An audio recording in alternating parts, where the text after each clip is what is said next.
Okay, cool.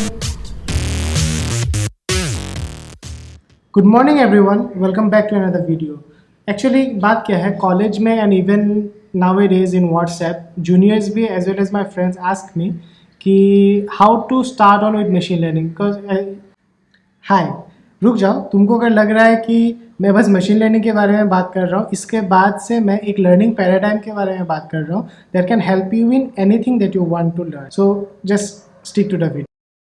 आप लोग को मालूम होगा machine learning as well as deep learning recent में ट्रेंड में थोड़ा चल रहा है. So I have been doing it since around 2 years और सो मेरे को पूछते हैं कि हाउ टू अप्रोच, क्योंकि जो मशीन लर्निंग या डीप लर्निंग जो भी बोले, जो सब्जेक्ट है वो बहुत वास्ट है. आपको कुछ चीज़ें काम में आएंगे, कुछ चीज़ें काम में नहीं आएंगे. So it's better if you know initially what you want and like start on. So आज का मेरा जो वीडियो है इसी के ऊपर है, the difference between machine learning and deep learning. Actually deep learning is a subset of machine learning, लेकिन the major thing that differentiates between them is that जो जनरल मशीन लर्निंग मॉडल्स है आपके, सो उनमें उनको इम्प्रूव करने के लिए जो फीचर्स है वो आपको देना होता है. व्हेयरएज इन डीप लर्निंग वो इंटेलिजेंटली खुद अपने फीचर्स डिसाइड करता है और मॉडल का परफॉर्मेंस इम्प्रूव करता है. जो डीप लर्निंग है वो न्यूरल नेटवर्क आर्किटेक्चर्स यूज़ करता है that actually mimic the human brain and hence are generally use in more real life scenarios than normal machine learning models. भाई लोग एक्चुअली लाइक और सब्सक्राइब करना बहुत ईजी है एंड फ्री भी है. सो आप लोग ने अगर अभी तक नहीं किया है तो प्लीज़. ओके, सो मैं अभी एक लर्निंग पैराडाइम के बारे में बात करने जा रहा हूँ. तो जो लर्निंग पैराडाइम का पहला पार्ट है वो डिसाइडिंग कि what type of application you want to be involve in. या ओके, राइट नाउ आपको जो सबसे इम्पोर्टेंट काम है वो है कि डिसाइड करना कि किस टाइप ऑफ एप्लीकेशन आपको चाहिए. ओके, सो अगर अभी हम सेग्रीगेट करें in the applications of machine learning and deep learning, तो मशीन लर्निंग में जो डेटा है आपका वो नेचुरल डेटा नहीं होगा. नेचुरल डेटा एज इन आप मान लीजिए जैसे स्पीच हो गया, इमेजेस हो गया, वीडियो हो गया, टेक्स्ट हो गया, तो ये सब नेचुरल कम्युनिकेटिंग लैंग्वेजेस है ना. तो ये सब जो चीज़ें हैं these are more relevant in deep learning than machine learning. Machine learning implements आपका जो एनालिटिक्स का डेटा होगा या फ्रॉड डिटेक्शन का डेटा हो गया, टाइम किस टाइम पे किया गया, in time out time, transaction amount या हिस्ट्री जो भी है, ये सब इस टाइप का जो डेटा है, मैं इन्हें नॉन नेचुरल डेटा बोलता हूँ. इस टाइप का काम में अगर आपको इन्वॉल्व होना है then machine learning is the way to go. या अगर आपको नेचुरल डेटा पे काम करना है then deep learning is the way to go. आप एक प्रोजेक्ट डिसाइड कर लीजिए. मेरा जो अप्रोच होता है हमेशा एक टॉप डाउन अप्रोच होता है. सबसे पहले एक मैं प्रोजेक्ट डिसाइड करता हूँ या एक आइडिया है कि ओके मैं इस टाइप का फील्ड में काम करना चाहता हूँ एंड देन कि मेरे को ये प्रोजेक्ट बेसिकली करना है. उसके बाद I try to find out the requirements. मैं आपको कुछ प्लेटफॉर्म्स बताऊंगा जहां पर आपको बहुत सारे प्रोजेक्ट्स मिल जाएंगे including the data set. Kaggle is a really good platform. या आप अगर आपको टेक्स्ट में जाना है तो ओपस बोल के एक है मोस्ट प्रोबेबली, एंड बहुत सारे आपको प्लेटफॉर्म्स मिलेंगे जहां पर आपको फ्री डेटा मिलेगा. Okay, now coming to the third point. अभी तक आपने आपका एरिया ऑफ इंटरेस्ट डिसाइड कर लिया है, आपने एक प्रोजेक्ट सिलेक्ट कर लिया है. सो ना how to start on with the project.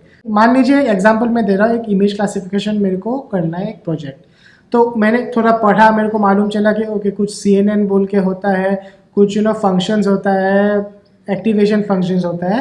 तो तब मैं क्या करूँगा, मेरा जब पूरा कॉन्साइज हो गया है कि मैं इसी पे करने वाला हूँ, उस टॉपिक के ऊपर मैं बेसिक से चालू करूँगा.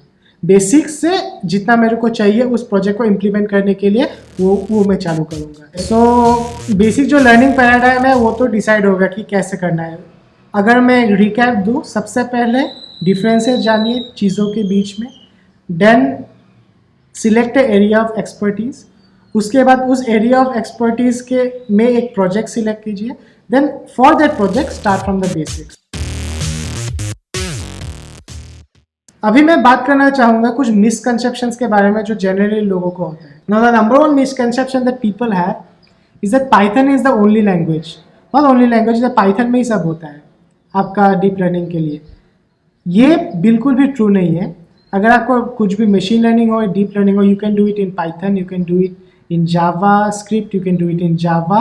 सारे इन लैंग्वेजेस के रेस्पेक्ट में फ्रेमवर्क्स हैं जहाँ पर आप यूज़ कर सकते, जो फ्रेमवर्क्स हैं जो आप यूज़ कर सकते हैं to implement your models. Now the question is, why is Python very famous? Deep learning या मशीन लर्निंग के बारे में अगर बात करें तो पाइथन ही क्यों पहले आता है? क्योंकि पाइथन बहुत एक ईजी लैंग्वेज है। आपका जो भी आप लूप चलाएंगे या कुछ भी चलाएंगे, बहुत ह्यूमन लाइक इंग्लिश लैंग्वेज है, इसलिए लोगों को ईजी होता है। एंड मोर ओवर, कोई भी लैंग्वेज आपको इतना काम में नहीं आएगा during the whole project. Generally जो होगा, आप लोग केरस, टेंसरफ्लो, साइकिट लर्न इस टाइप के फ्रेमवर्क्स यूज़ करेंगे, तो वो फ्रेमवर्क्स से रिलेटेड जो भी कोड होगा उसका आपको डॉक्यूमेंटेशन देखना पड़ेगा एंड वही आपको लिखना पड़ेगा। सो पाइथन या जो भी लैंग्वेज बोले वो काम आएगा अगर आप डेटा क्लीनिंग कर रहे हैं या कुछ कर रहे हैं, तो बस it is not the most important thing. So अगर आपको कोई लैंग्वेज नहीं आता है, बी पाइथन या जावास्क्रिप्ट या जो भी बोले, you can still start off, लेकिन if you know it, it's better, that's all.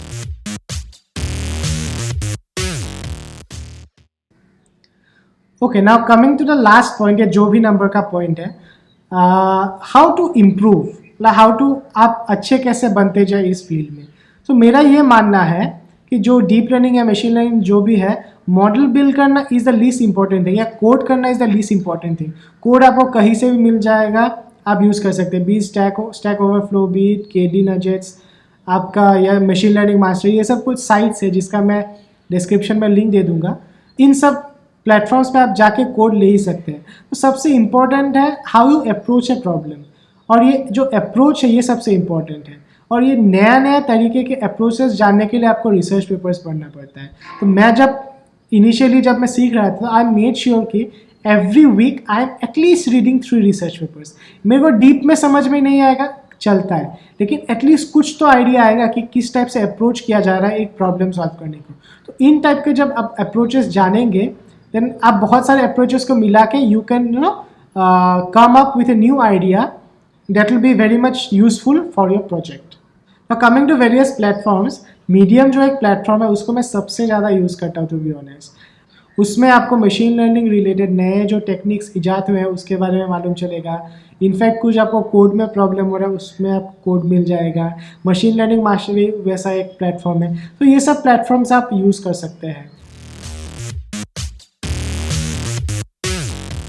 अभी और एक बात डिस्कस कर लो, अगर आप देख लीजिए कि कौन सा इजी है, डीप लर्निंग में जाना इजी है या मशीन लर्निंग में जाना इजी है। मैं ये बोलूँगा कि मशीन लर्निंग स्टार्ट ऑफ करना इजी है जब तक आप उसके मैथमेटिक्स में नहीं जाते हैं। लाइक मैथमेटिक्स दोनों में है, दोनों ही रिलेटिवली हार्ड है, लेकिन जब भी आप प्रॉब्लम को अप्रोच करेंगे, मैं कभी नहीं बोलूँगा कि आप मैथमेटिक्स पे डीप पे जाए। आप इंट्यूशन ले लें, जो भी आपका आर्किटेक्चर यूज़ कर रहे हैं वो किस टाइप का कर रहा है। मान लीजिए CNN है तो कॉन्वोल्यूशन का आप डीप में मत जाइए, बस जान लीजिए कॉन्वोल्यूशन क्या है। कुछ अगर एक्टिवेशन फंक्शन है उसका यूज़ जान लीजिए। मैथमेटिक्स में ज़्यादा डीप पे नहीं जाएंगे, मत जाइए, क्योंकि वो बेनिफिशियल रहेगा। नहीं तो आप स्टार्टिंग से मैथमेटिक्स में जाने को कोशिश करेंगे, I am sure you will get bored और डिजेक्टेड, क्योंकि इट्स हार्ड। सो इनिशियली आप बस इंट्यूशन जानिए, धीरे धीरे जब आप कंफर्टेबल होने लगे इंट्यूशन में, आपको समझ आ रहा है कि ओके इसमें ये हो रहा है वो हो रहा है, then you can go into the mathematics of the things and like understand in a deep manner. Okay, so यही रहा मेरा road map how to approach machine learning. Moreover for whatsoever reason आपको अगर ये video अच्छा लगा हो, इसमें अगर नहीं भी लगा हो तो लाइक बटन प्रेस कर दीजिए, आपका कुछ नहीं जा रहा है, it's a free, and please subscribe. With that said, thank you. अरे भाई।